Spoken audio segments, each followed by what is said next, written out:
All right, we have a lot of stuff to cover. I am glad that you're here. This is Nicole Whitlock with eCom Sellers. And a couple of things. So the wholesale list is actually in your back office. And I had to, my VAs are working on 9 different projects. I only have so many VAs. So we apologize immensely for taking us a little bit longer than planned to get that back out there. So I thank you for your grace and mercy. It is in your back office. If you log into your back office, you should see a link for bundles resources, and then under bundles resource is the actual spreadsheet. I'm trying to get to that right now, so I can at least give you an idea of what's in there. And you can use that to your benefit. So let's see if this is the folder. And it is. Okay, so I'm gonna show my screen. And wherever my screen is, oops.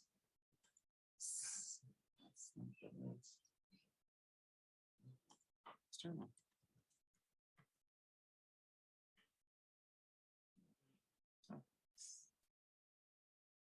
All right. External.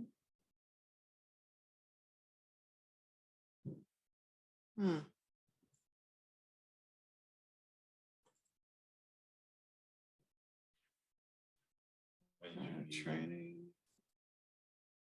Yeah. Okay.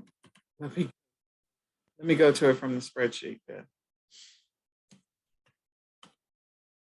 And then I'll be able to show it.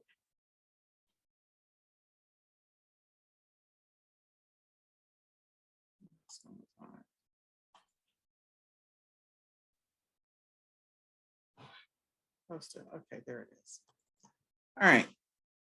So you should be able to access it from your computer. Glad to see you all. I'm so glad that you're here. Okay, so I'm gonna share my screen. So if you go to your back office inside of eCom Sellers Mastery, you'll see this spreadsheet that has all your wholesale suppliers. You've got multiple tabs that you can tab through for wholesale suppliers. So first one is tools and home improvement. Next one is electronics. The next one is furniture. The next one is automotive. After that is clothing accessories. So the tabs are at the bottom. Next one is exercise and fitness. After that is gifts and toys. It's coming up. Just a minute. Trying to connect. Okay. It would do that right now. Anyway, toys and gifts, health and beauty, and sports and outdoors. And then I don't know if there's another section after that because evidently Google's trying to connect. But what I will say, whenever it does come up, is you'll go to files and make a copy. Again, click on file and make a copy. Nothing is firing right now. Okay, that one's firing. And you would click on make a copy so you can copy it down so you have your own version once you click on the link. So step 1 of this process is to log into your eCom Sellers Mastery back office. Step 2 of this process is to go to bundles resources. Step 3, click on the button, and then you can gain access to the supplier directory, supplier list. So I hope that's helpful. I don't know what's happening with Google right now. So we're going to try to give it a minute just to see if Google comes back. It could be a momentary hiccup in this process. I don't know. Okay, this is weird. So let's see if it connects or not. Hold on, my son has got a question. So just a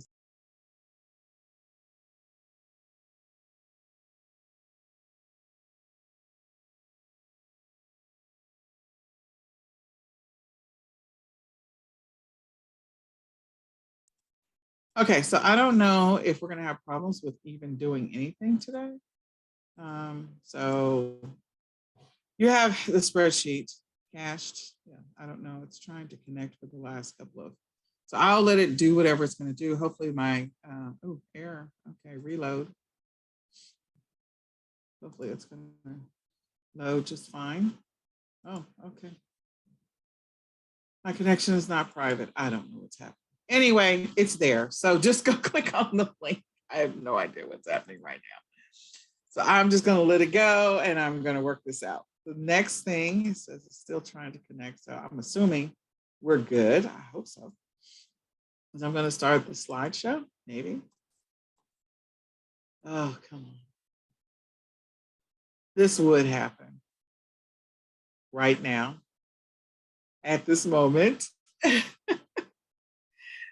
So while we're waiting for Google to respond, it's okay. Well, it'll let me go this way. It just won't let me launch the slideshows. I don't know what's happening as to why it won't let me launch slideshow. So I'm going to go ahead and get started this way. And then when everything comes back, we'll try the other way. All right. So the first thing is that today we are covering VAs, order fulfillment tips. So we are going to cover outsourcing to a prep center and fulfillment center. We're also going to cover VAs, cover subscription boxes, scaling your business, and recommended tools. That's a lot to cover. So I'm going to go through this as fast as I can. I hope this information is helpful. So as starters, make no guarantees, no promises. Your results are based off of your effort, your decisions, and your work. And again, I think there's a lot of great information that's covered in this workshop. A lot. This is our last workshop. So whenever we host it again, you get to come absolutely free. You can come back and ask any questions. And I hope that I see you guys making bundles. So you'll be able to schedule a one-on-one session with me anytime you want to talk about the bundles you're creating, the bundles you're working on, or whatever it is. So the first thing, and again, I'm sorry I can't make this full screen because Google is going through something, is that we're going to talk about outsourcing to a VA. I think bundles are a great opportunity for you to outsource to a VA. I think there's things that the VA can do for you to help you in your business. So we're going to talk through those real quick. So what is a VA? A VA is a virtual assistant. And why do you need one? Because you want to multiply yourself. You want to multiply your effort. This is one of those times where if you're already running your e-commerce business, maybe you're already doing drop shipping, or you're already doing retail arbitrage, or you're already doing wholesale, and you want to incorporate bundles into your life, but you don't have the bandwidth to do that 100%, like you can do it some of the time, and you want to scale some of your bundles a little faster, this is your opportunity to do that. Hiring a VA will do that. One of my strategies I use for hiring a VA is that I actually take windows of time where I am making a little bit of extra money. And what I mean by that is, we know the sale, if you're selling Easter, we know the sales are going to go up in Easter. So there's a potential to make a little bit more money, a lot of bit more money for Easter, or for Mother's Day. There's going to be a little bit of a bump in sales there. And then there's another bump in sales for back to school. All of those are bumps in sales. Since they're bumps in sales, what I do is I skim off of the bumps. I literally take some of the money out of the bumps. So maybe I take an extra $200 out, or $400 or $600, and I set that money aside for a VA. So I skim off the top. And I use that extra money to hire a VA, and I make sure I have enough money for 3 months. So I don't just focus on 1 month. I make sure that I can hire the VA long enough that I can see the results of actually having the VA in my business, the impact of having that VA there. So you really don't get the results in the first month, and you get a little bit of results in the second month, depending on how you trained them. And the third month, you really should start to see the benefits of a VA being in your business. So that's why I skim off the top, make sure I have 3 months worth of income to be able to pay the VA, so that I am not struggling to figure out how to cover that expense. By the time you're into the third month, the VA is covering themselves. And so you gain momentum in your business, and you can continue to use them month after month because of the fact that you already covered the first 3 months, which is the hurdle. And if it takes you longer than 3 months to get your VA up to speed, then you may want to revisit some of the stuff that you've done. So we'll talk about what you should revisit. But in any case, those are reasons why you would hire a virtual assistant. What are the risks or the impact to your business of hiring a VA? Well, there's some positive ones for sure, but there's also some things you need to be prepared for. So one of them is you're going to have to grant them access to some stuff. I'm not saying you're going to have to grant them access to everything, but there's probably a few things that you need to grant them access to. And so some of the platforms will allow you to create multiple logins to your account, and you can give them like an administrator or a modified version of access. So that's one. So you have some exposure there, potentially. Next is that it's going to take some time to get the VA up to speed. So hiring a VA in the middle of Q4 is not recommended. Like if you're starting from scratch trying to hire a VA in the middle of Q4, no. You want to have the VA ready to rock and roll. So maybe you hire them in June so you can spend all of June, July, and August getting them up to speed so that when you get closer to Q4, they're ready to go September, October, November, December. So you want to keep that in mind. And there is going to be a time investment. It's going to take out of your time to get them up to speed. And so make sure that you keep those things in mind. Money, it's going to cost you money. I just gave you my money strategy, which is skimming off the top. So take some of that money off of your sales, your profits, and reinvest that into a VA. Set it aside so you have 3 months worth of income to be able to cover that VA. Next is expectations.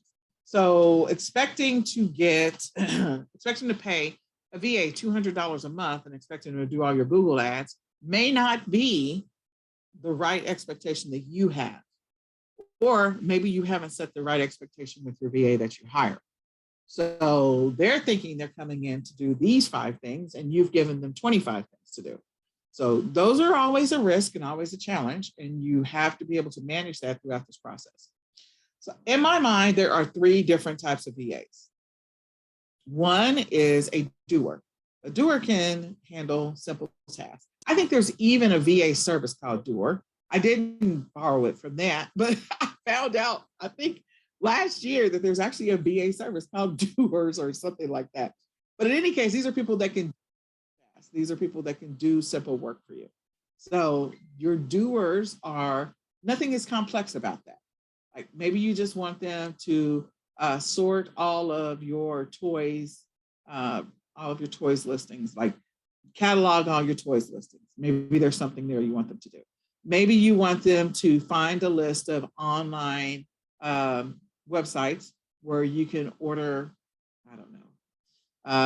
candles. Okay.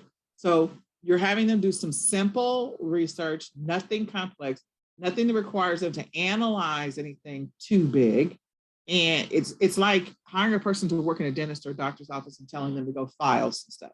If you know your alphabet and you know what a file drawer is and you know how to open it, you can read words, then I can get you to file some stuff. So all of the mundane stuff that you do, the routine stuff that you do that gets on your nerves, you're like, I don't have time for this. That's what you outsource to your VA over time. The next one is your thinkers list. Your thinkers list are people that can do doer work, but they also have the ability to analyze stuff, maybe make some advanced decisions. So maybe they're taking that analysis from the candle research that you gave them to do, and they're sorting them by candle suppliers that are maybe within a 100-mile radius of you, or maybe they're sorting them by candle manufacturers that will allow you to customize the candles, like all kinds of different analysis that you can break down if you're going to sell candles, and they can help you with that. So I got a cha-ching. I don't know if y'all heard that. So in any case, that is one of the things about a thinker, that they can do more than just a doer. They can analyze information and make some decisions and give you back those results so that you can make better business decisions. And then you have your specialists.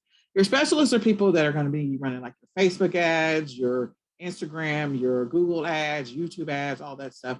Maybe they edit videos, or maybe they create graphics for you. Maybe they edit graphics for you. Put all of those little arrows that point to different things that this particular bundle does and have words on it. So your specialist is a more advanced resource that actually knows how to do some advanced stuff and can help you in your business. So you have to decide, do I need a doer, a thinker, or specialist, or do I need all 3? That's a decision you have to make. Again, when this ever comes back, I will choose slideshow. Until then, I can't do any of this. I don't know. Let's see if Control F5 is going to work at all. No, it's not going to work. All right. Nope. So let's talk about when you're going through the process of deciding that you need a VA, or you think you want to tackle getting a VA. What are some of the obstacles or challenges that you might have, or things you might not want to do? So the first thing is not knowing what you want to outsource. So in order to figure out what you want to outsource, you need to write down everything that you're doing every single day, week, month. Seriously, you need to write it down, like everything that you're doing. That's the only way you're going to be able to dissect what is what. You're going to be able to figure out these are all my doer tasks. These are the things I do over and over again. I hate doing, or they take up too much time. And it's really simple. Somebody else can do it. Here's all the things that require me to think and analyze and review information, run reports and all that. And there's the stuff where I never have time. Editing a graphic takes me an hour to do whatever fancy stuff I'm doing to the graphic. And I really need to outsource that task to somebody else. So you got to write down everything that you're doing in order to figure out what it is you need to outsource. You want to sort it by the easiest to the hardest. So again, the 3 different categories. And maybe there's more categories that you would like to break this down. I just chunk it into those 3. It's easier for me to process it that way.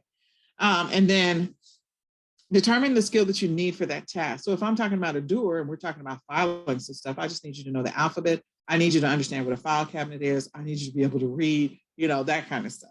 Versus a thinker, they got to be able to have some level of analytical background. Maybe they do some analysis. Maybe they're used to taking data and making other data-driven decisions. And so they need a different set of skills than a doer does. And what about the specialist? So write down all the skills that you need in your business. If you really need somebody long-term, bigger picture to do graphics, then do that. So when I launched eCom Sellers, just give me a little background, I wrote out everything that I needed. Now, do we have all of those positions filled? Absolutely not. No, we do not. But I know what I need. I've written out the job descriptions. I know what skill set I need for those. So that when the opportunity presents itself over time and God says, okay, we're growing your business exponentially, I can go and fill that slot because I know which slots are going to be money-making slots in my business. And some of the positions that you fill those slots are not necessarily money-making positions. So your doer position, somebody putting stuff in a file drawer, is not an income-producing activity. But the fact that they are doing it and you're not doing it means that you can focus on income-producing activities, thereby increasing your profitability in your business. So you need to think about it as, okay, I get paid $1,000 an hour. Let's just write it out. Let's just say that's where we are. I get paid $1,000 an hour and I'm over here putting stuff in a file drawer. Does this make sense for me? Can I hire somebody else to do that task so I don't have to put stuff in a file drawer and I can go and make $1,000 an hour decisions? Because putting stuff in a file drawer is not a $1,000 an hour decision. So you need to think about, okay, there's going to be a benefit to bringing this person on board. And it's not going to be one that you see immediately, but it would be one that you see over time so that you free yourself up to make those decisions that are going to impact your business. Hope that makes sense. The next one is not having an interview process. You do need to have an interview process. You need to know what questions you want to ask the person. You need to know what questions make a difference. If you're looking for someone with analytical skills, you probably should have a list of a couple of analytical questions that you can ask to test to see if this person can figure some stuff out. If they can't figure it out, that's a problem. Even hiring people, like I hire a lot of people in different countries. I have people that are in the US, but I also hire people that are in other countries. So hiring people that are in other countries, English is not always their first language. And so your ability to understand them. So maybe one of your criteria is that you need to be able to speak English and read English. If you can speak English and read English, that makes it easier for the two of us to be able to work together. If you don't, we're not going to, this is not going to go any further. So that should be one of your questions that you're asking as you're going through the interview process. So, how many hours are you looking for somebody to work? Are they available those hours? Will they be available to touch base with you if they're in another country during your hours? And if so, what time is that? So for me and my VAs, I meet first thing in the morning for me with them. So that might be a 7:30 meeting for me, but they're in another country. So that might be a 7 p.m. meeting for them. So I make sure that, okay, I need you to be available at this time. Is that going to be a problem for you? So that we can touch base. So you need to figure that out as part of the interview process. If you interview a person and they can't even do some of the things you need them to do, then you didn't ask the right questions in the interview. And then you're frustrated and then you fire them and you have to let them go because you failed to note that this is the stuff that you wanted or needed for this VA to be able to do. Hiring a VA really cheap and expecting them to do some amazing magical stuff for you. So again, hiring a VA to go and do your Facebook ads at $200 total per month, I don't know what kind of Facebook ads you're going to get, or if you get any at all, because the person may not have the skills to do it. Again, not setting the expectation, part of the challenge. So you're hiring the person, you told them these were the 5 things that you're going to give them to do, and you end up throwing 25 things at them, and then you expect them to be able to do that work at $200 a month. It's not going to work out for you or them. You will be hiring people all the time, all the time. So think through that process so you can try and figure that out and fix the problem. The next one is not, we're not establishing the correct expectation. So work schedule. You got to know, like, when do you expect them to be able to work? That should be part of your interview questions. Will they be able to accommodate your touch base? That should be part of your interview questions. How do you reach them if there's an emergency? In some countries, the internet goes down. In the US, the internet goes down, okay? So how do you touch base or connect with them if the internet goes down? How do y'all connect? So you have to figure that out. What's going to be your communication channel? So for my team, like, we have 5 different communication channels. We really have one primary, which is Facebook Messenger, because I'm on Facebook all the time. But we have, like, our backups are Telegram, and then we also have Google Meet, and we have, if we need to connect and meet, and we also have Slack. So we have other channels that if something goes wrong, we can connect. So when the internet goes down for them, normally Telegram is not going down for them. So I can message them on Telegram if I don't see them on Facebook or they can't get to Facebook, and we can still connect. So most of the time, mobile apps are still working to some extent, unless the only way that they're getting to it, like, they don't have the app installed and they've got Telegram installed. So it just depends. Figure that out as part of your research and analysis, and write down what you want, what you need, what the expectations are. The next is not diversifying your task. So expecting your VA to do something and you have not broken down what you really expect from them or what you want them to do. Or maybe you have a VA that person quit and you didn't, like, cross-train somebody else to do the work. So I learned this the hard way. I have a set of VAs that do my e-commerce side of my business. They are amazing. They have both been, they're 2 people. They've been cross-trained to do each other's job. Okay. I love it. Then there's aspects of my business that my brother runs along with my son and another person. And so they've been cross-trained to do each other's job. So that way, if somewhere in the middle the wheel breaks down, somebody else can pick up the ball and run with it. They may not be able to run with it as fast, but they can still run with it because that team has been cross-trained. So on the e-commerce, on the e-com seller side, that's not 100% the case. And so when something goes wrong on the e-com seller side, then I have to train a new person indirectly, sometimes from scratch. So cross-training has been a priority on the e-com seller side to get things going the way that it is on my e-commerce business side. So making sure that you have that coverage. So if you hire one VA, make sure you're recording your little videos, make sure that you are documenting what the procedure is so that if that person leaves, you have a backup process and you're not starting from scratch, okay?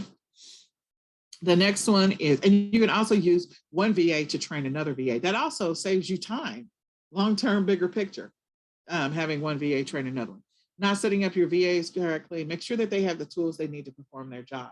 So you should have a checklist of the things that here's your list of everything you should have, you have access to. But before, as part of your interview questions, you're going to ask them, do you have a computer? Do you have access to the internet? Yes or no? Okay, you have access to the internet all the time, sometimes, what's the deal? So that way we're clear. Is your computer old and there's a possibility it's going to break down at some point? So do you have a backup? What is the plan? So you need to find out all of that information.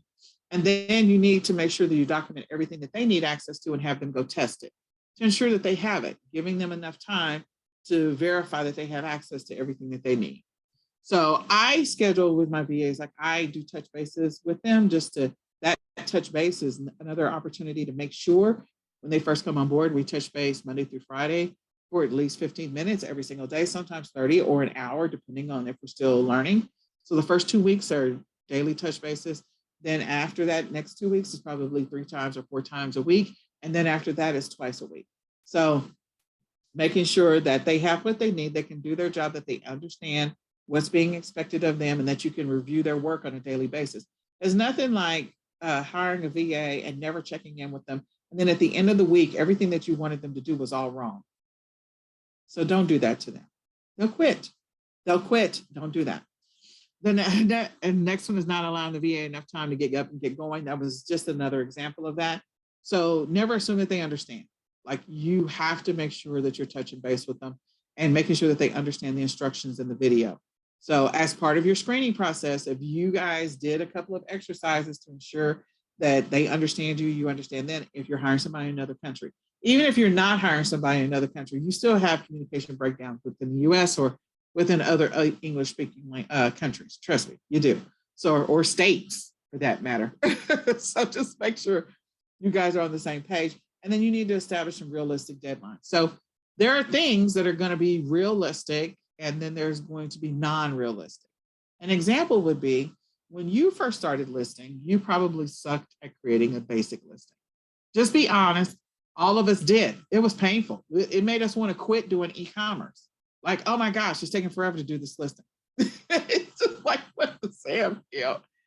So then after we go through the process of creating a few listings, we got better at it and we got faster at it. Well, your VA is going to have the same challenges. If you are expecting him or her to create listings for you, you got to cut them some slack. You got to give them some grace and mercy. It's going to take them a minute to get up to speed. So give them enough time to get comfortable with the task that you're giving them. After that period of time that you feel is acceptable, maybe it's 2 weeks. If they're creating listings every single day for 2 weeks, how they looked on day 1 and how they looked on day 14 should be drastically different. If that's the single task that you've given them to focus on. If they are still struggling on day 14, he's probably not a fit for you. This is not the right person. They still can't figure it out on day 14. So you should see incremental improvements over time if this is something they're doing on a daily basis. And maybe your expectation is 5 listings a day, every single day, 7 days a week or 5 days a week or whatever. Yeah, at that point, 5 listings a day, even if you're doing 5 days a week, that's 10 that's 10 days. So 10 days at 5 listings a day, that's a lot of listings. They should have been able to figure that out. So there should be an improvement. So giving them enough time to get up to speed and how long a task should take. So that way you'll know whether or not they are snowing you. Then not listening to your VA's feedback and ideas or not asking them for feedback. Here's the deal. When your VA has been with you for a long time, they've been with you maybe 3 months, 6 months, 9 months, or whatever. They've been doing your job or parts of your job for a while, things that you handed off to them. And so at some point, because they have a completely different perspective, they might see areas of opportunity for improvement. They might see areas of opportunity to streamline. They might see things that you don't see because you've been doing this for so long. So for me as a seller, I've been selling indirectly since 2008, directly since 2014. There is obviously going to be some things that my VA will see that I don't see anymore because I've done things on autopilot for so long when you've been doing it for that number of years. So you don't see it, but your VA may see it. They may literally ask you 2 or 3 questions that will create an aha moment for you. And you go, oh my God, we could be doing it this way. And that would make it so much faster or so much better. So listen to your VAs. Sometimes they can help you with making incremental improvements in your business. And then the next is, not sharing your vision with them. That is such a big deal. You should be sharing your vision with your VAs because sometimes, again, they have a long-term vision for themselves. I have a couple of VAs who have little kids and they want to be able to continue to work until their kids get out of high school. And so they are stay-at-home moms and this is what they want to do. So if I tell them, I plan on doing this for a while. As a matter of fact, I want to, over these years, convert this business to do this or be that.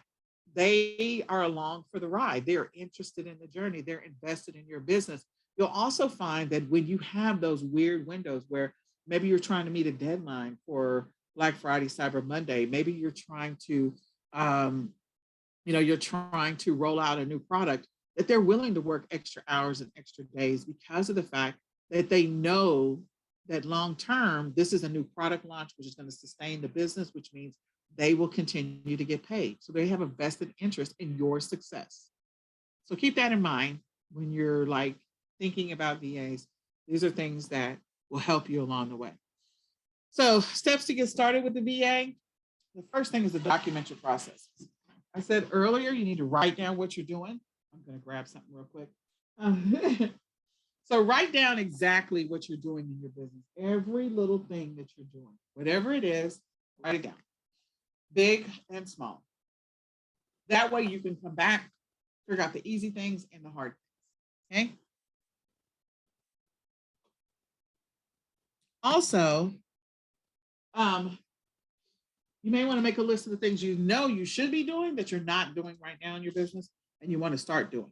So make a note of those too, but document everything that you're doing, how you're doing what you're doing, when you're doing what you're doing. And that way it'll help you build the outline for your standard operating procedures, SOPs. Okay. Then the next thing is take that information of what you wrote down and what you do in your business and begin writing out SOPs. I love doing my SOPs in Google Docs when Google is behaving. Right now, Google is not behaving. Google is not cooperating. But anyway, when Google is behaving, it's a great tool because it's free. You don't have to pay anything for Google Drive and use Google Docs. You got Word or a version of Words.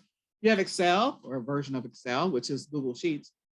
You have PowerPoint or a version. So it makes it easy for you to build documentation that you can share. You literally can click on the share and put in that person's email address and share the documents with them. I also recommend that you record a Loom video reading your instructions out loud and walking them through your instructions. So if it's something to show on a screen or whatever, it walks you through it. Why do I recommend that? Because you're going to catch the things that you missed when you read it out loud or when you follow your own steps, step by step, like, oh, I forgot. I'm supposed to tell them to tab here, or, oh, I forgot. They're supposed to pull up this page here. And so now you have detailed instructions on how to do the job. Okay. So if you want to know how to like maybe map this out, once you write out all of the tasks that you do in your business and you document, these are the low hanging fruit. These are the things that I do every single day and they're super easy and I could hire a doer to do those things. Begin documenting those easy things first. If it's a complex thing, document those next, but document the easy stuff first that you wrote on your list. And maybe take every Sunday for an hour, take on one SOP and one Loom video in 1 hour. So if the first thing is, I want somebody to answer all my emails and my voicemails, respond to them, then you start the process of recording that. Maybe it's the first Sunday of the month. I'm going to do that, record the Loom video for it so I can prepare to outsource. Then maybe the next thing is, and they're sort of checking voicemails and emails. That's the next thing. The next thing that you may have them do is, I need somebody to do keyword research for me, or I need somebody to do product research for me, whatever it happens to be. Then again, maybe that's the second Sunday of the month, you write out that SOP so that over time, you have a stack of SOPs that are ready to go. And all you need to do is plug in people once you have enough money to hire people. So you don't have to sit down and do them all at one time, do them over time and have them ready to go because you are planning for your future success. You're going to grow from this process. You're going to get more business. You're going to get busier. So you need to prepare for your growth. The next one is you could go through the process of researching VA companies or services or agencies. So there's different types of VA services, companies or agencies. You know, there's companies like FreeUp, that there's a whole series of e-commerce focused VAs that can do the job for you. There's companies like Upwork, where maybe you hire people to do the specialist type of work that you need, the graphics, the video emails, the editing of images, that kind of stuff. And maybe there's other services where they have a flat amount that they charge and they do certain things for you. So we use a company called Emphasize. They're out of Pakistan, and they you can hire them to do like 50 tasks for a flat rate, and the 50 tasks can't exceed 30 minutes each.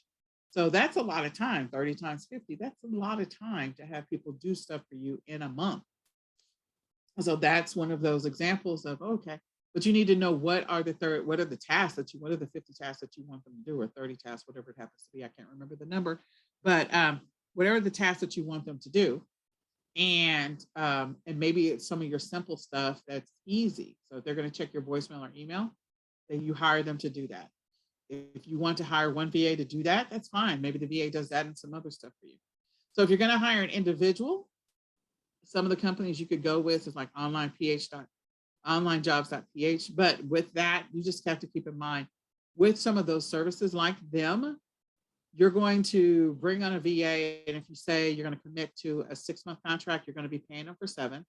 If you commit to a 12-month contract, you're going to be paying them for 13.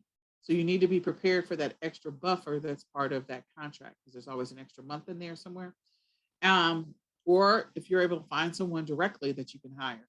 If you use some of the services, then you'll be able to see what they're doing on their screen, so that if they're logging into some of your accounts, and you can restrict, depending on which platforms you sell on, a lot of the platforms will allow you to create an additional login ID for your administrators. But some of them, if they're doing something not right, then there's a risk, there's a liability that the company is going to be taking on for you. So again, figure out your strategy, whether or not you're going to give your people direct, indirect access to your accounts, and what the potential exposure is to you, whether or not you're going to hire a service or an agency. We use an agency for our graphics and for our video editing and for our copywriting. So we use an agency called Floxy, and they do all of those things for us. And all we have to do is just submit the orders, but I don't do it. The VAs submit the orders and I just wait. So again, that's an example of, figuring out your company. So you got to go do some research. Some of the companies are going to require you to apply. Some of them are going to allow you to create an account for a trial period.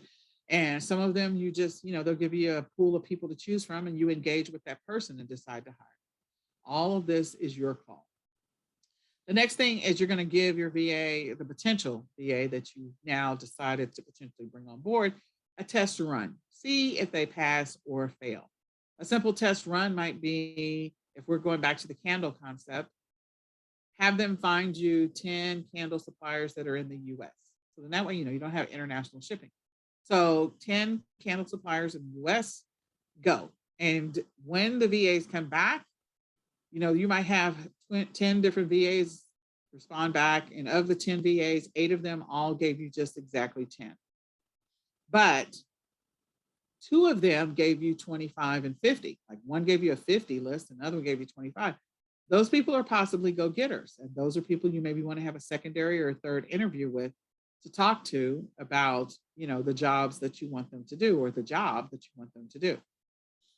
So test them out, try them, and you can do that with some of the platforms. Other platforms, you don't have the opportunity to do that. So with FSIs, I can't give you a test run, and I don't even get a free trial. I just give you stuff, and if I don't like it, I can cancel my subscription. So, some platforms will allow you to do a test run, and some will allow you to do that trial. The next is hiring that VA based on whatever they did. Make an offer, negotiate that, figure out the salary. You should have already decided what the salary was going to be back when you created the job description, right? Yeah, right.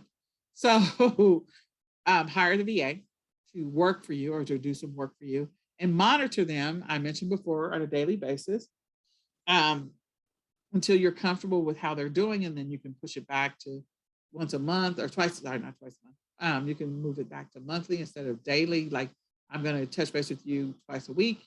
And we're going to continue that for the first month, or maybe 3 times a week for the first month. And then we'll move to twice a week and figure out whether or not you feel like they're good at self-regulating their time, whether or not you have to micromanage them. Do you want to micromanage them? Some people love to micromanage. I'm not that person. I don't want to micromanage you. I want to spend a whole bunch of time teaching you up front, and then I want to hand it off and check in with you. And I want to see what's done.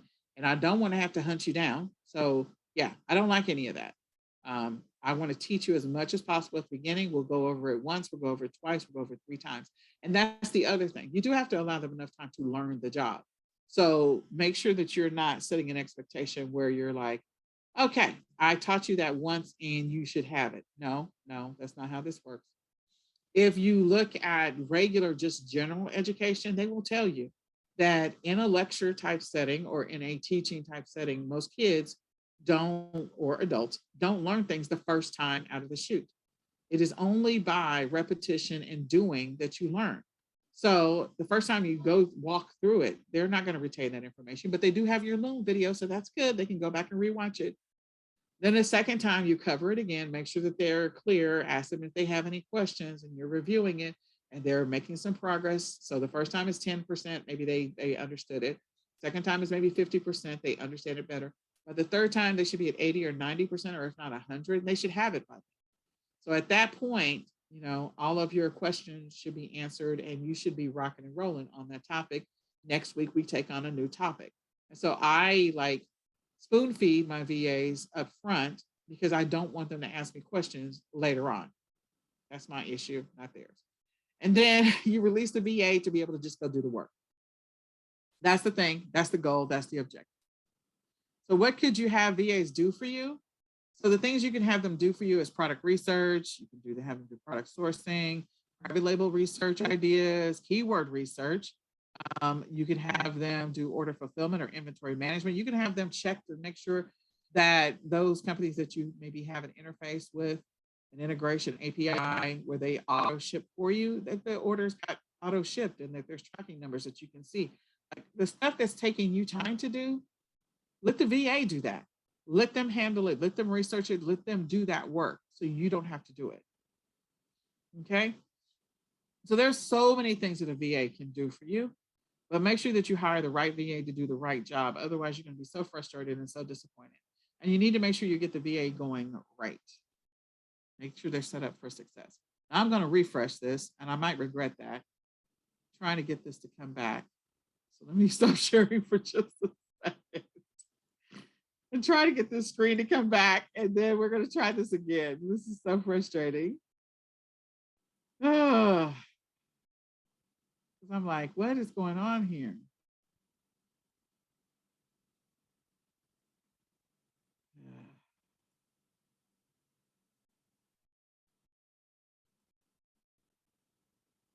Fix the errors. This is so crazy. It's like something happened, and it doesn't think that I am on a trusted network.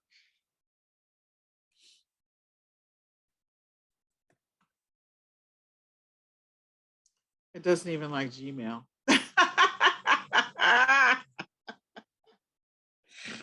Okay. Oh, this is so not funny. All right, let me get my other laptop out. Okay, we're gonna switch to another laptop. I'm gonna show my screen from another laptop. Okay, that's great. I don't know what's going on with Gmail. I need to be able to do full screen. Ooh, battery.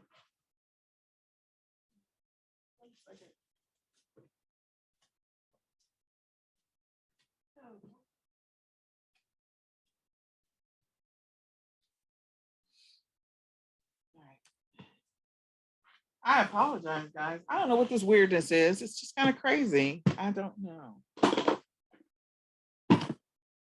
Hear me moving stuff around. I got a lot of stuff on my desk. All right, let me join this.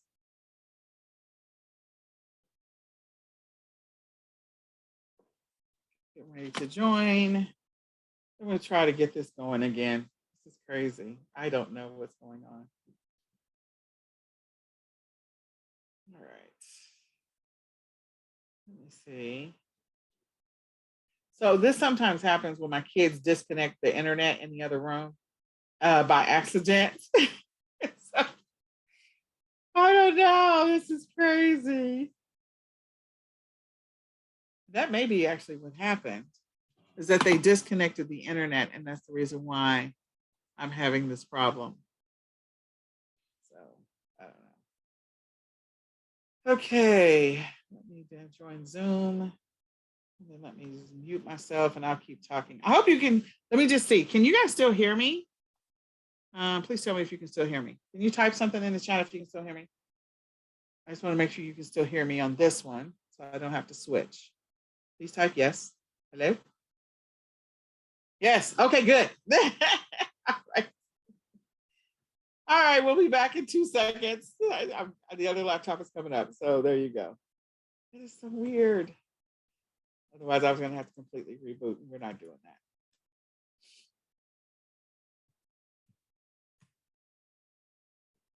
All right.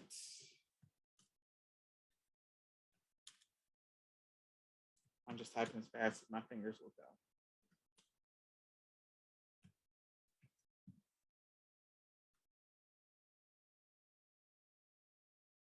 Not now. Join.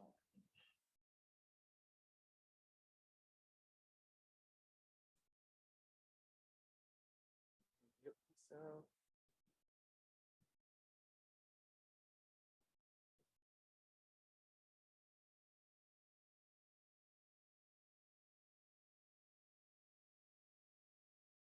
Okay, got it. All right, we don't have a double echo here, right? Okay. All right, join with the audio. No, I'm not joining the audio. So let me go ahead and show my screen and let's continue on with this process. I apologize for the inconvenience. This could not be scripted at all. Oh no, we can script this bundles today. And I think this is bundles 8, and it is. And I have a share button. Okay. And all right. Let's see if I can see my screen. I can see my screen. Yay. And I can do my slideshow. Okay. Now we can keep going. All right. This is so weird. I apologize for all this crazy. Okay. All right. So yeah, consider hiring a VA. It's actually going to save your life. I think everybody can see me now, and we're just going to continue to move on from here because of the fact that I just wrote the breakout rooms. Yeah, I don't care. We're just going to keep going. Okay, so the next thing is, so make your notes, come back and rewatch the session. Ignore the whole intermittent break there, and let's keep going. The next one is fulfillment centers and prep centers. So I do encourage over time, as you continue to scale your business, especially around your bundles, that you consider outsourcing aspects of your business or all of it to a fulfillment or prep center. Some people choose to continue to keep that in-house because there are sometimes some intricacies with your bundles and just like, just create an assembly line and let's get the kids and everybody line up Saturday morning at 7 o'clock in the morning. We'll just go from 7 until 2 o'clock and knock it out. And then we can have the rest of our life back. Like you can decide how you want to do your bundle situation. But if you outsource to a fulfillment center, they just know what the fulfillment center can and cannot do. And a fulfillment centers, they are just fulfilling the order. They are not doing any prepping. They're not taking labels off of stuff. They're not combining stuff. They're not putting stuff in the packaging. They're not doing all of that. Your prep center does that for you. So they may do the combos for you. They may put the thing together. They may slide in the little flyer. They may do all of this extra stuff. Now, are there fulfillment centers that do prep work? Yep. So there's an opportunity there to have work done for you with both the fulfillment, prep center activity. So if you can find one that can do both, that's great. So why should you consider outsourcing to a fulfillment or prep center? One, so you can regain part of your life back, regain inventory everywhere. And you just need to get it out of your house. You need to get it out of your garage. You need to get it out of your office. And I'm looking at my office right now, and you do not want to see this office. I have a lot of stuff in here right now. So, but you just want to regain your life back. And so moving it on to a fulfillment center or prep center may help you with that. Okay. Then, let me just make sure I don't have any. Okay, good. I'm good. All right. Thank you. So then, with a fulfillment or prep center, like, if you don't want to deal with packaging up stuff, labeling stuff, ordering shipping supplies, wrapping up things, then that may be an opportunity so that they can do that for you. You don't have to do it anymore. And for some people, they enjoy that part of the business. I mean, sometimes it's like a family affair and it's a fun thing to do. And that's okay. If it's a fun thing for you to do that. But if you feel like I could use my time better, then do something else. Definitely do something else. And take the opportunity to use a fulfillment center to do that. They'll give you the ability to scale your business, especially for the future. So as your sales continue to go up, maybe you master the art of creating fantastic bundles and your sales go up. It's just like amazing. Then again, having a fulfillment center to be able, or a prep center, whichever one, to handle this for you is a great thing. That's one less thing you don't have to do. And you can start the process of becoming more hands-off in your business. And maybe the only thing that you do is you get more strategic about sourcing and putting together bundle combinations that sell. Okay. So they'll handle all the tedious stuff for you. They'll take care of the warehousing so you don't have it all over the house. They will maybe put some personal attention to your products. Maybe they'll insert the extra stuff that you want. Maybe you're going to have a Shopify store and you're going to do 10% off on your second order or a good referral or whatever that happens to be. They can help you customize maybe your order some kind of way. Sometimes fulfillment centers, they've been doing this for long, prep and fulfillment centers, that they may have some suggestions that will actually improve your business in some ways. They can help you reduce your storage fees.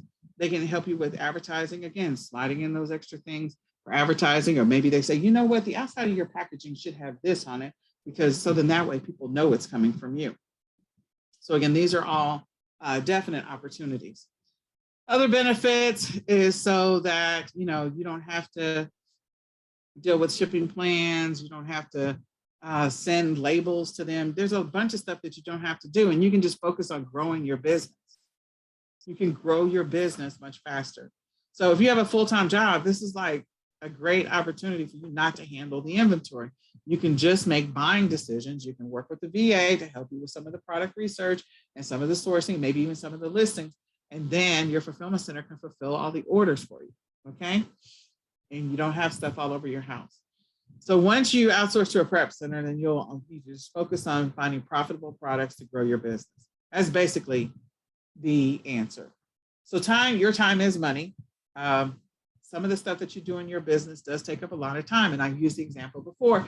If you were to say that you make $1,000 an hour is the task that you're engaging in your home, doing this yourself, $1,000 an hour job.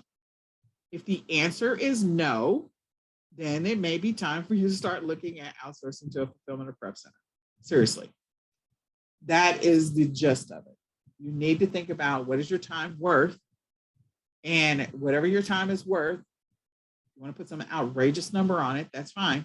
Is this that dollar an hour job? And if the answer is no, then you need to start outsourcing this year so that way you can begin to scale your business and you can focus on things that make more money for you. Okay. So here's some suggestions for prep and fulfillment centers. We have, Deliver is one of them that we recommend. My fulfillment team I think they're in Tennessee. There's another fulfillment center, FBM Fulfillment. They are in Florida. And so that's another one. I don't have them on this list, but they are another one. And then Canada Prep and Fulfillment up in Canada is another one. So these are companies that will help you with prep and fulfillment. Deliver will only do fulfillment, and that's it. You can also, again, if you're selling on the platforms, you can always do Amazon FBA. You can also do WFS, which is Walmart, whichever ones you want to do. You can do those, and it works out for you. There's a series of questions. I hope I put the questions in here. I did not put the questions in here. So we have a whole nother series of questions that you would normally ask a fulfillment center, and I will make sure that they're in your back office. But it's questions like, okay, where are you located? What are your fees? What are your long-term storage fees? If they have long-term storage fees, what do you charge for prepping? Are you in an income tax-free state? So there are certain things that you want to ask. Ask them what their policy is on different things. Check their customer service. Do they have a way for you to actually talk to a live person? What kind of software are they going to need from you to be able to do fulfillment? So some of them will ask you to set up a ShipStation account, and they will log into your ShipStation account to fulfill orders. Or maybe they have an integration directly with Amazon or with Walmart or with Shopify. And so they may say, okay, let's do this API so that we can fulfill your Walmart or Amazon or whatever platform sales. So check into some of those things. Again, we'll make sure that the list is in your back office so you can go and take a more detailed look at it. So this is a website that we've been following for a while. They do a decent job of making sure that they update this grid. And so in the grid, they tell you which fulfillment centers, where they're located, and then, what they do. And so as you can see, like you've got some that will do books and some that will not handle books. You've got some that have, will handle imports for you. So they will handle that for you, and some that will not. So as you go through this list, you can see like a couple of these are tax-free. So that's another thing that's a benefit. I don't know why my fulfillment team is not tax-free because they're in an income tax-free state, but okay. So you've got some that you can do some further research on and see whether or not this works for you. The one thing I will say is make sure your fulfillment center or service has been in existence for at least 5 years or longer. The exception to that is WFS, because Walmart Fulfillment Services just started in the last 2 years, but make sure that they've been in business. I mean, Walmart Logistics has been around for years, so they clearly know how to do what they're doing. But whoever you decide to go with from a prep and fulfillment center, there are horror stories out there. If they've only been running this for like 2 years or 3 years, you might want to go look for somebody that's been doing it for at least 6, 7, or 8 years. You might also check with other people that have e-commerce businesses to see what they recommend. They may have a service that they've used that they really, really like and trust. And so going with that or testing it out and seeing how that works for you. So this is just a list. You can come back through and look at this list again at your leisure, see what services they offer, see if that's the service that you need, see if that's something that works out for you, go do some research to find out whether or not what their feedback is from a customer standpoint, if people are satisfied with them or not, and then go from there. So many different ones. There's a long list. But go do some research, figure out what you need. That's going to help you move your business forward. Prep it, pack it, ship it. Okay. All right. So I think this is the last page. Maybe, maybe not. And again, you can come back and rewatch this. And again, ignore the intermittent, the intermission that we just had, because that was not intentional. All right. So the next one is scaling your business. We're going to talk about a couple of quick tips for scaling your business. The first one, I swear by this one. This is the only thing that helped me to scale my business seriously. And that is reinvesting 100% of your profits. I think that you should really consider reinvesting 100% of your profits for almost a year. It's a game changer, especially for those people who are ready to quit their jobs. It is such a game changer. So reinvesting 100% of your profits means reinvesting 100% into inventory, scaling up to a VA, getting software, investing in things that are going to continue to help you to grow, streamline, automate, and run your business, make your business more profitable. So finding better finding products that have a better product rating, finding products you can source faster, finding products that have a better ROI, suppliers that have a better ROI, and then reinvesting 100% of your profits. Now, I wrote down the first 3 to 6 months. In reality, if I'm going to say this and be honest, I would say the first 9 to 12 months. Really, that's really what it should be. You're going to have to skim off some money, pull some money off for taxes, but the rest of that needs to go 100% back into your business to scale it. And then after a certain period of time, you can start taking withdrawals to pay yourself or to pay for whatever after a period of time, especially if you're doing this working a full-time job. Now, if you are not doing this working a full-time job and, this is 100% of what you do, then you can shorten that. But for those who have jobs, I'm going to tell you 9 to 12 months to really accelerate what's happening in your business if you're trying to make this your full-time gig. And that's being honest. Okay.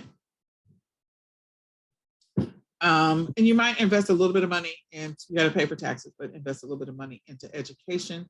I'm not going to say a lot of money, just a little bit. Buy one course, be intentional and buy maybe 1 or 2 courses a year, and that's it. And don't invest any more money. The next one is invest in sourcing tools or software. Now, this is with an asterisk. I have sourcing tools and software, and because I do so much better with organic searches, I mean, there's nothing wrong with the sourcing tools and software, period. There's nothing wrong with it. It's just that everybody else is using the same software. So if you have 10,000 sellers or 15,000 or 30,000 sellers all using the same software, you're all going to potentially get similar results. We may not all have different searches, but again, there's bound to be somebody that's searching the same way you're searching for the same products in the same niche. So you're going to get the same results, and you will not get different results because that's how the software is written. Whereas if you get better at organic research, you may actually find your wheelhouse. So do I have the software? Like I had Jungle Scout, I had Helium 10, I still have ASIM Spectre Pro because I have a lifetime for that one. But tactical arbitrage, all of those are great. Great. I just try to do as much organic as I can. So there's some great tools out there. I encourage you to use those tools, find those tools, all of that. But over time, and they may streamline some aspects of it, but at some point, I want you to learn how to source on your own without the software. So I say, once you're profitable, do not buy software, do not buy software, do not buy software if you're not profitable. If the software does not pay for itself, then you shouldn't be buying it. Same thing with the VA. If the VA is not paying for themselves after 3 months, you need to revisit your whole process. Because clearly something about your onboarding process or what you tried to outsource, you didn't choose the right thing to outsource. And so you need to revisit all of that. It should pay for itself within the first 3 to 4 months. If it does not pay for itself, you need to stop using it. You need to stop doing it because you're just losing money at that point. You need to tweak the process. So increase your hours of operation. I mean, that's doable, especially if you quit your full-time job and you go part-time on your job. That's completely doable. So, increase your hours of operation. How many hours are you working in your business? And make sure that those hours are actually focused on income producing activities. Please do not say that you work 5 hours a week in your business, 5 hours a day in your business, and you really only work 2 and you spend 3 hours on YouTube. That's not working in your business. You need to be focused on income producing activities. So increase the amount of time that you're investing in income producing activities. Okay. One tool that I have said over and over again that I think everybody should have is Keywords Everywhere. They have a simple $10 flat fee purchase for 100,000 keywords. Everybody should have one of those accounts. Keywords Everywhere. Everyone should have that account. Then the next one is research or create private label, white label products. Again, that's the ultimate goal, hopefully, for this bundle that you're creating, because we've already gone through the process of figuring out your brand, buying your domain, figuring out your colors, getting your logo, all of that stuff. We've done it. Setting up your email address and setting up your mailing address, setting up your phone number, all of that you've done. So you're ready for private label land. Like, you're ready for it, seriously. So that should be your next logical progression, is private label or either subscription. Concentrate on niches. Well, with your bundle, you can do a variety of different types of bundles. I do a variety of different types of bundles, especially around the holidays. So I don't just focus on one thing. Whereas there are other times of the year where I may just focus 100% on one thing. So there's something that and I mentioned that before, there's something that you know better than anybody else, but you've never really paid attention to it and you don't really think it's a thing, but it really is a thing. It's a thing. So I use the example of the gray hair. Okay, there's a lot of people walking around with gray hair, but nobody's thinking about, hey, but the gray hair community really does need better service. They really want better brushes, or they really want better shampoo, or they really want better styling tools or gels or whatever, or clips or hair ties or night bonnets or whatever. They want something better, but nobody's thought about that. So there's something about you that you could create, develop, so you could serve the community that you know so well, or that you're already in. Okay. Diversify and sell on multiple platforms. Definitely consider cross-listing, using cross-listing tools, or if you've got a Shopify account, you have those cross-listing apps that are available within Shopify App Store. Consider print on demand, doing a mix of whatever you're putting together for your amazing bundle. So maybe pieces of it is drop shipping, other pieces of it is print on demand, but consider cross-listing on multiple platforms, including multiple e-commerce platforms. Adding a print on demand item to your already amazing bundle could actually increase your profit margin significantly. And that's something you need to think about. Optimize your ROI. So this is only when you're going out to do that whole exercise of, I'm going to test a bundle, I'm going to go find a bundle. And so I'm going to go out to the stores, because I personally, Nicole, likes to go out and I like to piece them together so I know what my shipping is going to be. How big of a box do I need to ship this in?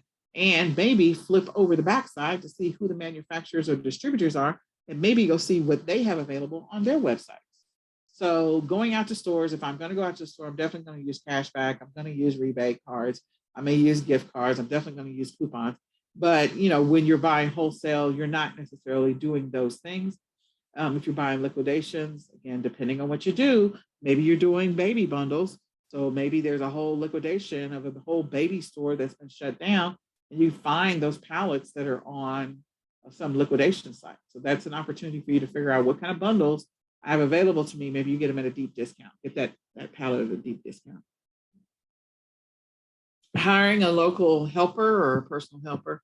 When you are going through the exercise of putting together your bundle or the bundle concept, like there's a whole bunch of Easter bundles.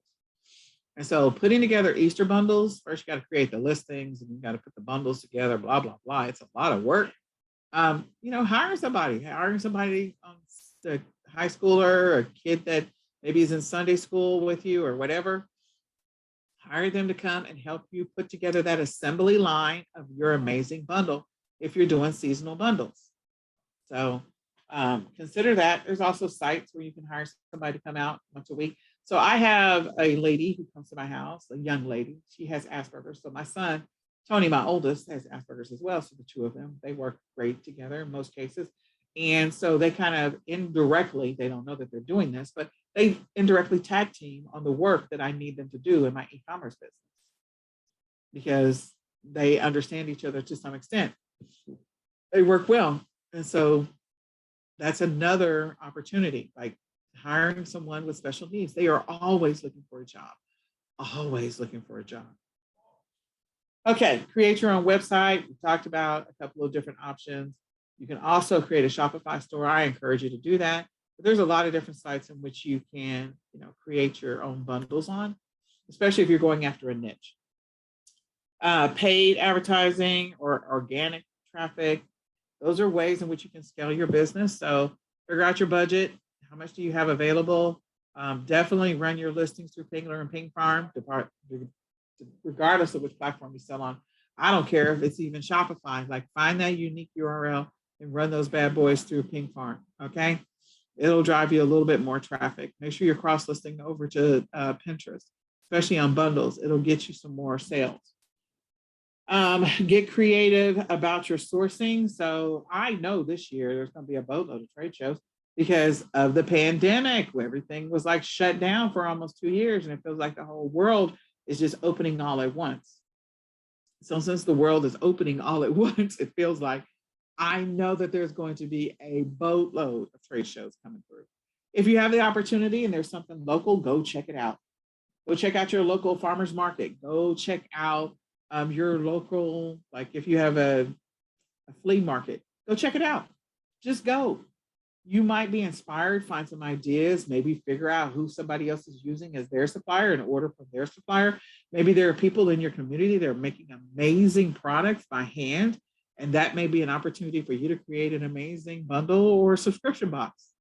I'm just saying, it becomes a partnership. Outsource your simple tasks to a VA. I can't stress that enough. I think that's going to help you to scale as well. And consider moving into a fulfillment or prep center. That's going to free you up as well. The goal is to free you up to focus on the things that are actually going to make a difference in your business, the things that require a boatload of brain juice that only you can throw at it. And so if you're doing monotonous, tedious things, and that's sucking all the life out of you, all the energy out of you, you're not going to be able to invest your brain juice time, or you won't have any time to invest in building up those things that are coming out of your brain juice. Like you just will not be able to do it. I'm just saying. So give it to somebody else as soon as you can, as soon as you have the money, the capacity to do it. All right, so now we're going to step through this bundles checklist because we are towards the end of this course. So here's all the things that we covered in this course and that we talked about. And now I'm going to say this is not 100% of everything, but this is the high level because there's so much that I covered. I encourage you to go back and watch, check it out and all of that.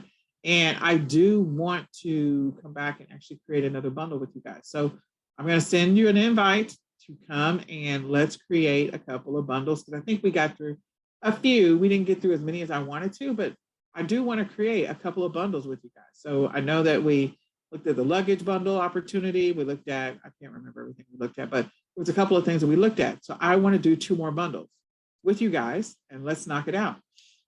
So the first thing is, I'm gonna tell everybody, please create a real work schedule. For real, check it off your list. Build a real work schedule. This is the thing I think people fight so much. If you look at the people who are making 7 and 8 figures, what are they doing in their business?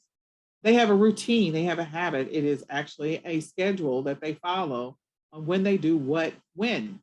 So if you're trying to get to the number, whatever that number is, you need to build a schedule, even if it's a shell of a schedule. 2, you need to develop a budget for your bundle plan. What's your budget going to be? How much you're going to invest in bundle ideas or bundle inventory? Is it $100 a week? Is it $1,000 a week? Like, what is your plan? Maybe you don't have one right now. So maybe you're just going to start with $25 and see what happens. You can start small. There's nothing wrong with it. Like some of the bundles I've created in the past, like this was a $5 bundle. This was a $4 bundle. I turn around, I sell it for $25, $30, $35, $40. Depends on what it is. Depends on what it is. So don't freak out. Take the opportunity to test some stuff out. See how it works out. Try it on, walk around in it, see how it fits. Next is develop your bundle plan. So are you going to go with a branded bundle? Are you going to do a generic? You're not going to do any branding. And what are you going to be doing? Is your goal, because I really want you guys to stretch yourself, are you going to work on 1 bundle a week? Just launching 1 bundle a week, even if it's only like 5 total, like a bundle, 1 bundle a week. It's got 4 products in it and you create 5 total. Okay, that's fine. That's still a start. That's not 0. So what did you decide you're going to do? How many bundles are you going to try to create? Are you going to do a bundle a week, a bundle a month? Are you going to try and create a bundle every 2 weeks? What's your plan? Think about that. What is your plan? The next is determine your strategy and your approach. So are you going to work on seasonal bundles? I do a little bit of all. I do some seasonal bundles. I do RA, OA bundles just so I can get some bundle ideas so I can go back and create a generic bundle and then maybe move that to a branded bundle. So you figure out your life cycle of what you want to do, but you can start with something basic and simple. So are you doing seasonal bundles? Are you doing just-in-time bundles? Just-in-time bundles are bundles that are for a specific upcoming event. So an upcoming event is Mother's Day. An upcoming event is graduations. An upcoming event is summer or Cinco de Mayo. An upcoming event is, just think about it, okay? So are you going to be engaging in an upcoming event as part of this, just in time kind of bundles you're going to create? Are you going to go after replenishables? Are you going to go after wholesale? Like, are you going to create replenishable bundles? That's fine too. Are you going to create bundles with food in them? No food. So then the consumables. Are you going to do private label, white label? What's your plan? What's your strategy? What's your approach? And then are you going to sell on multiple platforms or just one? Like cross-listing to your social media and then cross-listing to other platforms. 2 different things indirectly. What's your plan? What's your strand? What's your plan? What's your strategy? What's your approach? What are you going to do? So you need to decide. The next is you need to conduct some preliminary keyword research. Preliminary keyword research if you have an idea. So you have an idea. We're going to go prove out your idea in a minute, but I think I want to create blah, blah, blah. So I want to do Mother's Day bundles maybe. So Mother's Day is coming. Now, I could say I'm going to do St. Patty's Day because we're in March, or I could say we want to do Easter. There's still time to do St. Patty's Day or Easter. There's still time. There's still time to do, like, March Madness is happening. The Olympics just ended. So there's still some people that are very much interested in the Olympics. You can still sell a lot of red, white, and blue. Elections are coming up. There's a whole bunch of red, white, and blue there. So again, still an opportunity. So think about all of those keywords, and just do some preliminary research. Now, oh, sorry. Now that I've done some preliminary research, now I'm going to get into the niche. Validate my idea, validate my concept, validate the niche. So that is that long exercise that we did before. So here is that exercise. Number 1 is completely optional, but I said there was something about you that you need to peel the onion on and dissect, because you could be creating some amazing bundles for things that you are a part of. There's something about you, you fit in the category. So I gave you all these things like, I'm a Black woman, I have gray hair, I'm over 50, I will barely, just barely. I have 2 special needs kiddos. I have, there's so many things. I'm overweight. So I could go with, okay, so do I focus on the overweight side? Do I focus on the special needs kids? Do I focus on the gray hair? Do I focus on the Black woman with the gray hair? Like, what do I focus on? What are the products that I could develop that could solve a problem for people in that niche? Then you're going to go and check the market value. You're going to look through current and past trends. So again, using that Google Trends, we're going to validate all of this stuff. You're going to identify the problem in the niche market, like all of those. There's all kinds of information, including blogs. Like, okay, are there blogs about this particular topic that's solving a problem? Are you going to go read the reviews on products that are currently being sold, but maybe are not a bundle that people have complained about? What's the problem that needs to be solved? Is there an ample supply of this particular product? Well, are there enough products out in the market to help people that have gray hair or have unruly gray hair, or maybe have coarse gray hair or have dry gray hair? Like, I don't know, let's go look. So is there enough products out there? Write down some suppliers, some potential suppliers. Check the audience. What's the audience willing to pay? So if they're paying XYZ for a single product, well, then that means that there's probably a great opportunity for you to take and sell multiples of the same, or sell a bundle that solves multiple problems. So again, how much can you increase that by? How much can you get these products for? Analyze the competition, go check for keywords, go, just check sites, go see what's happening. Online advertisement and niche. Do you see a bunch of paid and sponsored stuff on the right-hand side, left-hand side, on the different websites? You see stuff that says paid or ads or something like that, or sponsored. And then the audience. So you can do audience insights, or you can just go see if there's a Facebook group for that. So if there's a Facebook group, now okay, we are validating this particular market. We have gone through and dissected it. We looked for opportunities. They pointed out all these issues. Now, if you don't remember what session this was in, I think it was in session 2 or 3. I encourage you to go back and watch session 2 or 3 and go through this exercise. I promise you, when you do this exercise over and over and over again, this is how you can find products that nobody else is thinking about, or not, that's not overly saturated. That's not coming up in this software. There's no way that there's software that's thinking about these things that I'm just walking you through in this exercise. There's no software for that. And so this is how you find your groove, and you find those pockets where people are not necessarily paying attention. And you figure out, based on your keyword research, how you can market and target these people. That's how you do it. That's how you win at bundles. Okay, or potential multi-packs. Like, there's probably some stuff that's moving really well, and you can sell multiples of it. I'll tell you right now, like the Lucky Charms limited edition cereal. Like, there's some limited edition stuff out there selling in multi-packs. People are still going to buy that Lucky Charms after St. Patty's Day is over. They are, just so you know, they'll still be buying it in May. So that may be an opportunity for you, like, hey, let me go get the easy bundles, and then let's go get some other bundles. So then, as we continue down this checklist, we've gone through the validation. We've done check the niche and validate it. Now we're going to go do some preliminary sourcing. You could do preliminary sourcing in stores, online, RAOA, or a mix of both. You could, if you want to do some sourcing wholesale, you can. That's always an option. And I encourage it. I just like to be able to physically touch it, and I don't want to have to think about it again. So I'm going to go to some stores. I'm going to pick up some stuff. I'm going to read the back of it. I'm going to read whatever. I'm going to look online, see what people are saying about these products, to try and figure out, can I find a better product or a similar product to solve the same problem. Don't overlook the opportunity to maybe just throw in a print on demand to something that's already there. So what if I threw on a print on demand beanie, meaning something where their name is on the front of it, or it's sleep time, or some type of famous quote, or something about people who have gray hair, like, okay, well, this looks good on me and Anderson Cooper, or something like that, or George Clooney, like something kitschy and cute, because then that's referencing gray hair. Somebody with gray hair would potentially appreciate that. I think men would appreciate that one better than women because, most of the time, most of the women, you don't see a lot of women with gray hair. You see a lot of men. And of course, it looks great on men. Not so much with women, like Richard Gere, George Clooney, Anderson Cooper. Yeah. Name a woman that you can think of that has gray hair that looks great. It's not something that they tout. So anyway, that's just going back to the gray hair thing. But there are other things.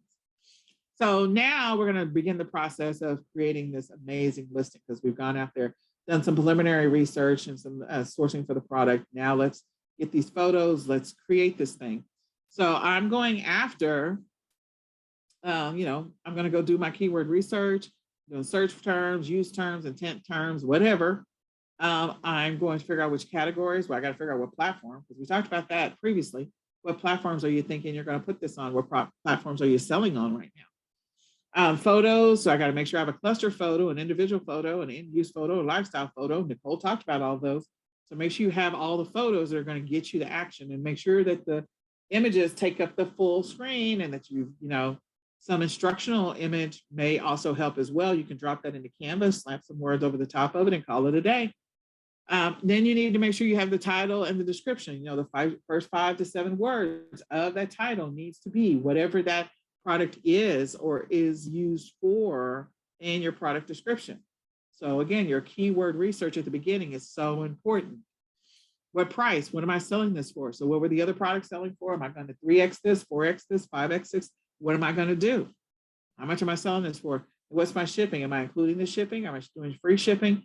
Am I doing the shipping separate? And then what is the shipping going to require if I'm doing this separate? Is this going to be oversized? Is it going to be small?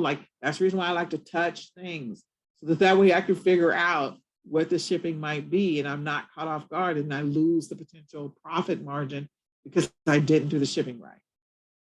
Okay. And then I'm going to test that bundle because I created the listing. Now I'm going to test it. So I create the listing and I'm going to test it on which platforms. Am I going to do variations of this? Am I just going to do this one? So am I going to get it in pink? Am I going to get it in purple? Am I going to get it in different sizes? Am I going to get it if it's scented? Am I going to get it in different scents? What am I doing? Am I going to run ads? Am I not going to run ads? And again, I mentioned cross listing on other platforms, running it through Ping Farm, cross listing it on social media, on different social media platforms. So there you go. I'm going to keep that in mind. And then once I get the analysis of looking at what my results, like this thing is selling like crazy. I sold out. I listed it and it all sold out. I had 5 samples or 10 samples or whatever. And I sold out within 48 hours. There's the demand. How do I find more? Let's get this listed.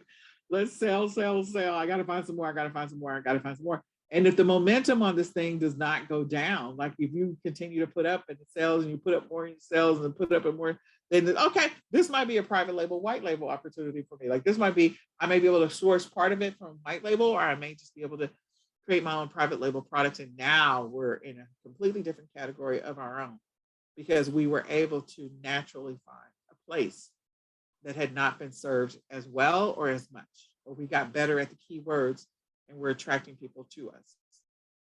Okay. Does all of this make sense? Please tell me yes, no, yes, no, yes. Yes, no, hello.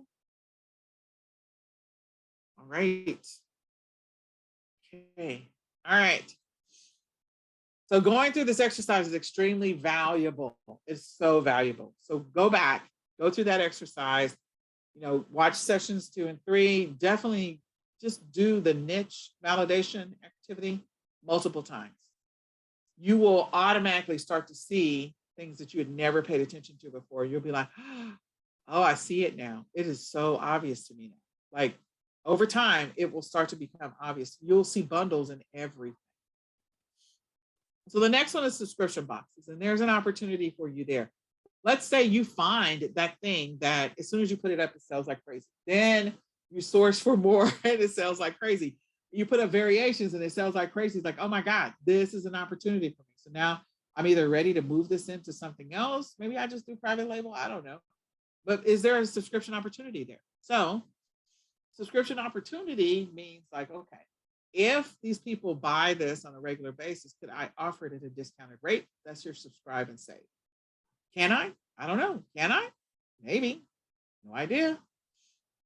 So there might be an opportunity for you to get aspects of your bundle cheaper so that maybe you can say, look, this is something that people are buying all the time because it's a replenishable. And so if they're buying, I don't know, this gray hair, silver hair shampoo that does all these wonderful things, you get these awesome testimonials, make sure in that whole exercise back here that somewhere in here, like you're capturing that testimonial information, especially if you're building your own website. That's the only thing I forgot on this, is to definitely pay attention to testimonial opportunities. Grab that. Every time you have an opportunity, grab it, grab it, grab it. Okay. So, subscribe and save. So they're going to get a discount by ordering this on a regular basis. Maybe you give them 5% off, 10% off. You see this all the time on Amazon. Okay. Even Walmart is starting to do some aspects of this. So you'll see that. Membership site. So a membership site, maybe there is a membership site where they get some products and maybe some videos and some products and maybe some other stuff that you give them, and they log into this membership site and they gain access to these other things. Maybe it's a curated subscription box. A curated subscription box is something that's specific, that changes from week to week or month to month. That's just for them. So an example would be, I mentioned the candles before. So maybe there's a subscription box that you do for a candle of the month. And so with a candle of the month, they get a new candle every single month. They get these other candles, and maybe parts of those other candles are like candles that are made by children in a special needs center. So then that way, some of that money is going back to a nonprofit. And so this is a candle that you get. You get a candle that's produced by the manufacturer, and maybe you get some candles that's in your subscription box that are for individuals with special needs, or maybe they're for people with high sensitivity, or maybe it's for people who have allergies, or maybe it's, there's different things. Some that are infused with essential oils, others that may be infused with something else. So, these candles are a variety of different unique things. And then maybe you have some handmade because you're able to find a special needs center with adults that are making candles as part of their, day have activity. And you sell them, put them into your curated box every single month. So opportunities present themselves everywhere when it comes to a subscription box. And it also, in this example, allows you to serve the special needs community at the same time. For me, I'm passionate about that because I know that community. I'm in that community. So again, goes back to that whole validation activity that we went through before, because this is something that I know. So there is something that that you're really not paying attention to that could potentially become a product, or that you're part of. I'm part of the special needs community. That you could come up with the most amazing subscription box that gets bought out long-term, bigger picture, by somebody else. So the next is the benefits of that. So you decide which model you're going to go with. Is it going to be curation? Is it going to be replenishables? Is it going to be a membership of some type? Then the next one is your model. So the reason why not model, but the reason why you would create a subscription box is, one, it's recurring income. Okay, every single month. So you've got a tribe. Let me just say this. You actually have a built-in tribe with the secure subscription box. Whoever is subscribing, they want this thing all the time. Whatever it happens to be. It could be candles, it could be supplements, it could be socks. They want it all the time, whatever it is. So now you've got a built-in tribe. You can get some really good information from them. But anyway, it gives you recurring income, and it will help you increase your customer value, customer lifetime value. It helps you with inventory forecasting. So the one thing about selling right now, when we sell random, whatever we're selling, or even if it's a private label product, like sometimes our inventory forecasting can be off because maybe we have a spike at one point. So with the subscription box, like you can do some planning, especially if it's a monthly subscription, you can do some planning for the next month on how much inventory you need to buy. You can get more customer insights. That's one of those that's a really big deal. Get customer feedback. What is it that would solve that community's problem? Like you can include a survey every single time you send out your subscription box every single month, so you can get the surveys back, postage paid, and see what the responses are, and then curate your next, whatever it is, subscription for 2 months in advance to serve whatever it is that they gave you feedback on. So you can ask them direct, pointed questions to find out what you should be creating. And then long-term, bigger picture, this could be an opportunity for you to get bought out in the future. Maybe you want to keep it, and maybe you want to be bought out by somebody else that wants your subscription box. So an opportunity for you to get a windfall. There you go. So things that you're going to need, you definitely need inventory. So you got to buy whatever it is. You got to, whatever the contents of your subscription box is, you need to make sure that you have the ability to get that inventory, whatever that is. Okay. So do you have an inventory source? Do you have a method or approach? Do you have the money to get the inventory to create the subscription boxes? Are you going to be one of those people that puts the subscription box out first and then waits for people to buy and then you'll source the inventory? Like, I don't know what your strategy is going to be. So you got to figure that out. Next is billing. So this is a subscription. It's recurring. So you got to have some kind of billing system set up so that you can establish recurring payments. You can do that with PayPal and Stripe. There's others that are out there so that integrate well with e-commerce platforms. So you decide what you're going to do there. Your subscription platform. So what is this going to be on? So that people can come and gain access to it, especially if it is, you know, like the membership situation. Well, all of them are sort of membership anyway, but if this is membership and there's some additional stuff that's in the back office for them, then again, what is that subscription platform going to be on? I will tell you, Shopify can handle subscription boxes.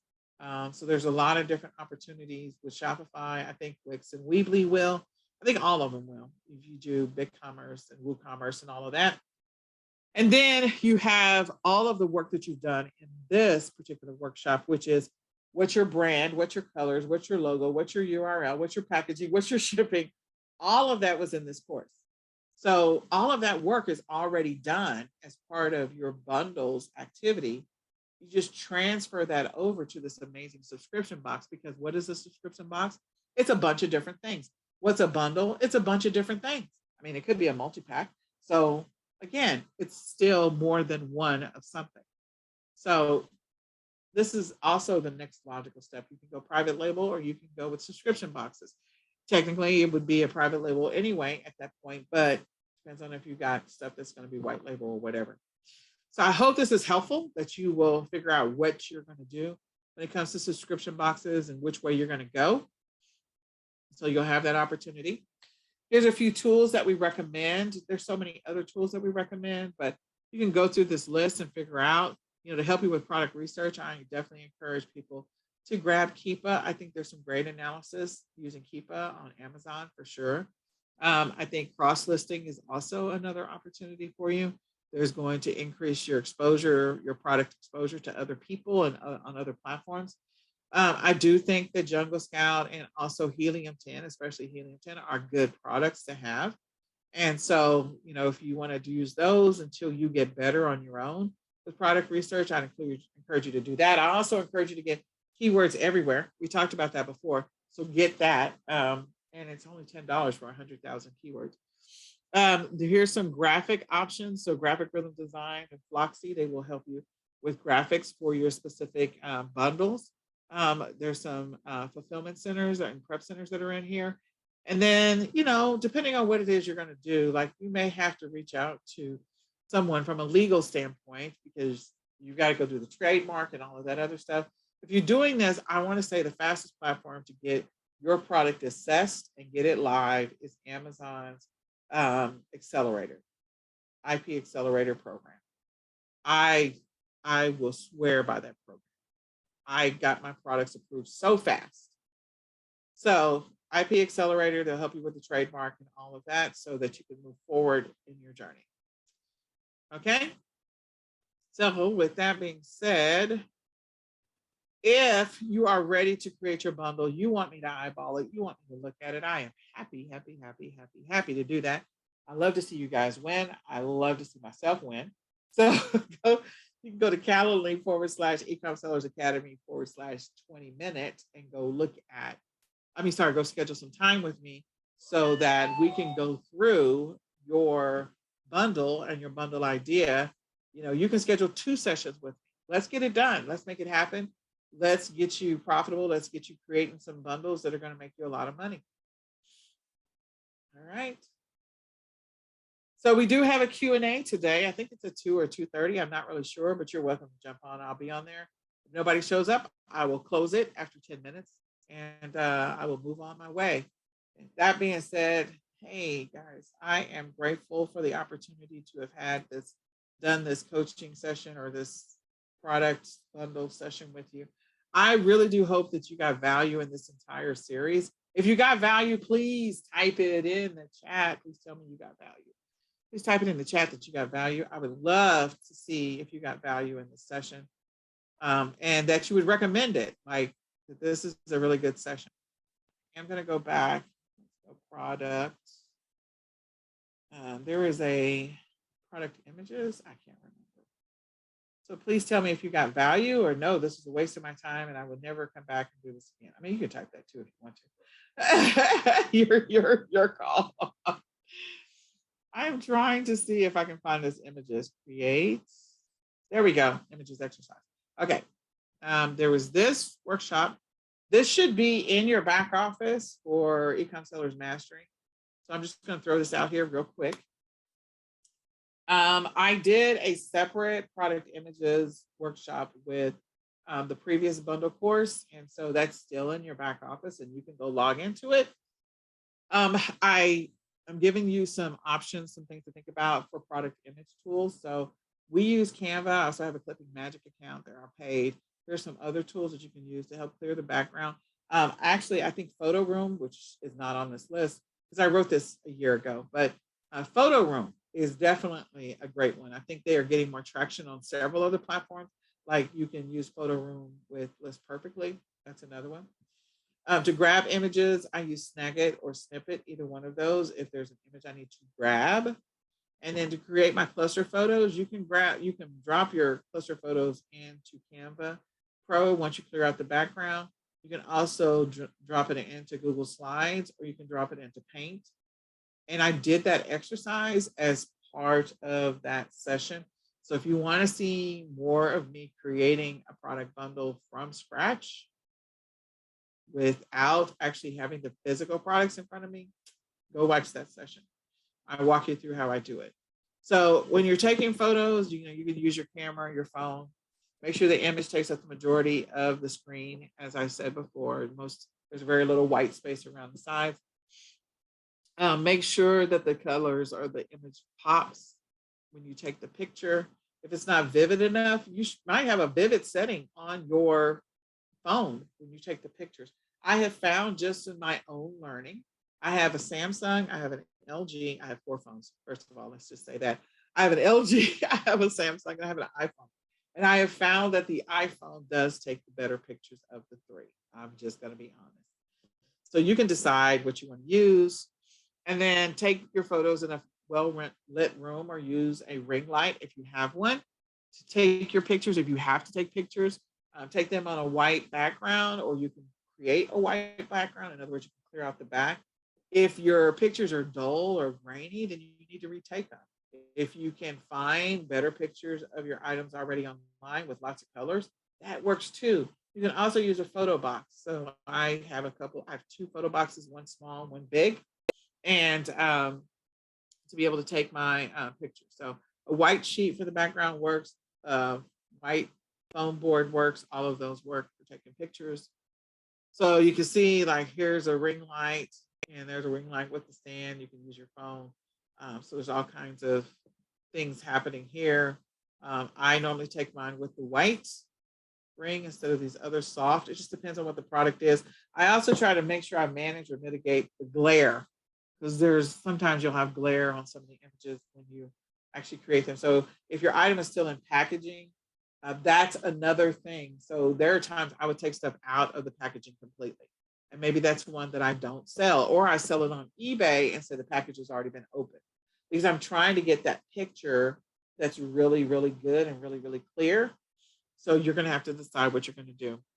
And then you could use a white sheet. I mentioned that before. So white sheet is your background. So this is just me buying sheets. I've literally bought like just the white pillowcases. I bought white twin sheets. So You can just go buy a white sheet, or if you think you need a white king size sheet, just get the flat sheets and make it easy. This is that, the poster board. You can buy this white poster board at the Dollar Tree for $1.25 now. So you can buy that directly from there and buy a couple of them. I have a couple of these in my house. And so just depending on what I'm trying to do as far as pictures are concerned, I'll put the white sheet at the bottom, and or either I'll drape the white sheet over this little triangular thing, so I have no bends in the picture and it's just seamless. So it depends on what you're trying to do. And then here's the white foam boards that you can use. These are examples of the white foam boards.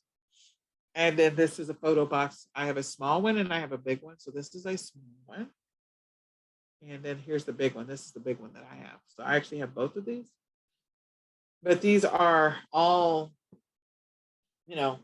ways in which you can take the pictures, and you don't have to worry about, you don't have to worry about a bunch of other things. So if you use a photo box, it's well lit on the inside. It's completely white already. If not, just find a room in your house that has the best lighting, turn the light on, put your ring light in front of your products and go take pictures. And then if you have to take it out of the packaging to get rid of the glare, go ahead and do that and resell that particular bundle set on eBay. So then you don't have to worry about it's already been opened. Unless it's food, don't do that. Don't do that. All right. This is no longer valid. I don't know why Walmart was on this page, but I did want to just bring up that whole one-on-one session again. So I have no idea why Walmart's on here, but I wanted to let you guys know about that. So in any case, I hope that you got value. Would you recommend this class to another? Let me know.